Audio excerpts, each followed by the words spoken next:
ହନୁମାନ। ସ୍ମୃତି ଶକ୍ତିଦାତା ହନୁମାନ।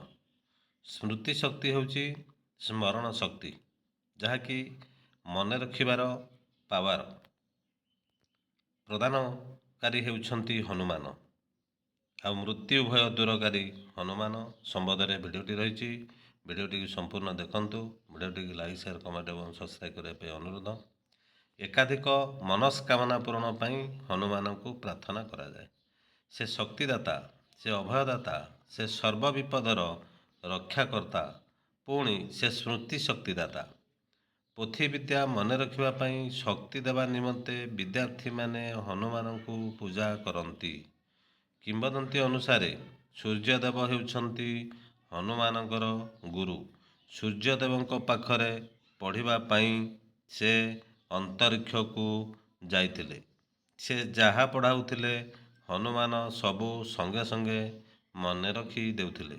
ତାଙ୍କ ଭଳି ଜଣେ ଶିଷ୍ୟକୁ ପାଇ ସୂର୍ଯ୍ୟଦେବ ଆଶ୍ଚର୍ଯ୍ୟ ହୋଇଥିଲେ। ହନୁମାନ ଶିବଙ୍କ ପରିପ୍ରକାଶ ବୋଲି ସୂର୍ଯ୍ୟଦେବ ଜାଣିଥିଲେ। ସେ ହନୁମାନଙ୍କୁ ପାଖରୁ ଛାଡ଼ିବାକୁ ଚାହୁଁନଥିଲେ।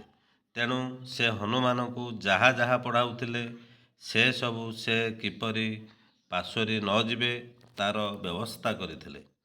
ପରିମାଣ ସ୍ୱରୂପ ଶିକ୍ଷା ସରୁନଥିଲା କି ହନୁମାନ ପୃଥିବୀ ଫେରି ପାରୁନଥିଲେ।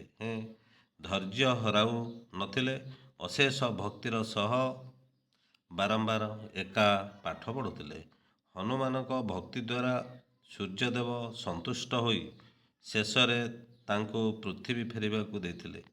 ସୂର୍ଯ୍ୟଦେବଙ୍କ ବର ଯୋଗୁଁ ହନୁମାନଙ୍କୁ ପୂଜା କଲେ ସମସ୍ତ ପାଠ ମନେ ରହେ। ମୃତ୍ୟୁ ଭୟ ଦୂରକାରୀ ହନୁମାନ।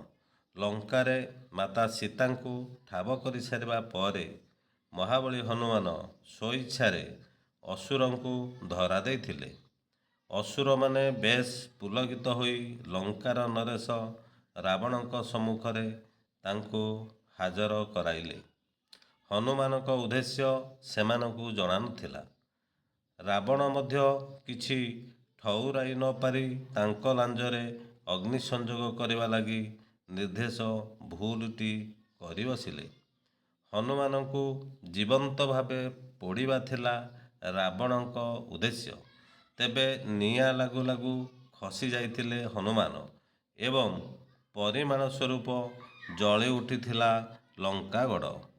ନିଆଁ ବା ହନୁମାନଙ୍କୁ ରୋକିବାରେ ବିଫଳ ହେଲା ଅସୁର ସେନା।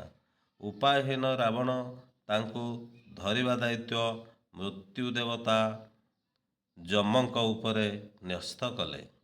ଉଲ୍ଲେଖନୀୟ ଯେ ରୁଦ୍ର ମନ୍ତ୍ର ଦ୍ୱାରା ରାବଣ ଯମଦେବଙ୍କୁ ବନ୍ଦୀ କରି ରଖିଥିଲେ।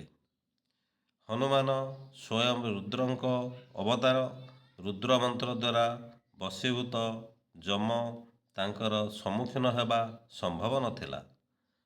ଚାହୁଁ ଚାହୁଁ ହନୁମାନ ବିଶାଳ ରୂପ ଧାରଣ କରି ଯମଙ୍କୁ ଗିଳିଦେଲେ। ଯମ ହନୁମାନଙ୍କ ଉଦରରୁ ବାହାରି ନ ପାରିବାରୁ ପୃଥିବୀରେ ବିଶୃଙ୍ଖଳା ଦେଖାଗଲା। କେହି ଆଉ ମଲେ ନାହିଁ। ସନ୍ତୁଳନ ବିଗିଡ଼ିବାରେ ଲାଗିଲା। ଯମଙ୍କୁ ମୁକ୍ତ କରିବାକୁ ବ୍ରହ୍ମା ହନୁମାନଙ୍କୁ ଅନୁରୋଧ କଲେ। ହନୁମାନ ଗୋଟିଏ ସର୍ତ୍ତରେ ତାଙ୍କୁ ମୁକ୍ତ କରିବାକୁ ରାଜି ହୋଇଥିଲେ। ତାଙ୍କ ସର୍ତ୍ତ ଅନୁଯାୟୀ ମୁକ୍ତି ପାଇବା ପରେ ଯମଦେବ ରାବଣଙ୍କ ମୁଣ୍ଡରେ ବସିଥିଲେ। ଫଳରେ ତାଙ୍କର ପତନ ହୋଇଥିଲା।